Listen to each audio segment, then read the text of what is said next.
But then they, from there up, was all either damaged. On a cold, blustery day in February, in the depth of winter, Pastor Mike thinks back and still can hardly believe what happened to his church in the community of Arlington Woods on that fateful day of September 21st, 2018. On that day, a powerful EF2 tornado, one of 6 in the Ottawa area, started in the community. Thousands of 100-year-old pine trees that were the canopy of the neighborhood came crashing down onto houses, making some uninhabitable, plunging thousands into darkness, changing the landscape forever. Mike Huckeboom has been the pastor of the Free Methodist Church for 8 years and knew right away upon his arrival at the church that there was widespread damage as it took a direct hit. It was disbelief, because I got a call saying, did you know that the top 1/3 of your church is missing? After the tornado passed through and the skies returned to calm, the extent of the damage to the church and the community became evident. Glass just seemed to be everywhere when it came through, and it only lasted a minute and a half, and then it was gone.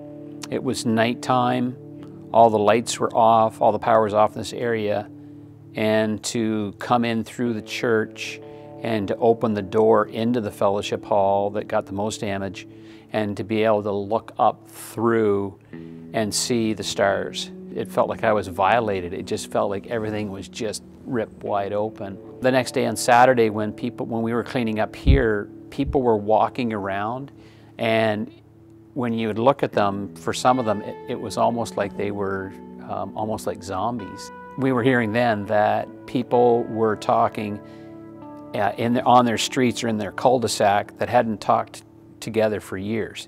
So it really pushed them together. The community really came together, so much so that, you know, you would see people coming from outside coming in to volunteer. Still today, many outstanding issues exist. Will there be adequate money from insurance? How much work lies ahead? And what will be the lasting emotional damage?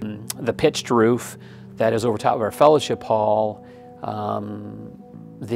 what has to be fixed there, what's been fixed so far, they're putting all that back together again, but that certainly is going to be in the $500,000 range, even to $1 million. When springtime hits, will be the time when many people will be faced with emotional trauma, even more trauma, depression, as they're reminded again of what happened in September.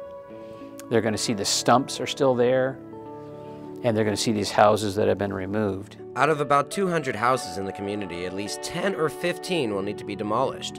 From a pastoral point of view, or from a Christian point of view, to think about all of the houses that were totally damaged and not to have one person that died is miraculous. The part that I found really encouraging was how not only did the community itself come together.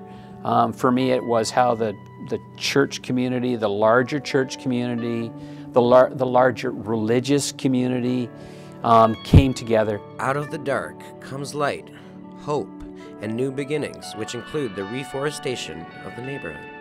It will take a generation for Arlington Woods to be able to live up to its name once again. But like everything, in time, things heal and life goes on. I'm Danny Harari for ACTV News.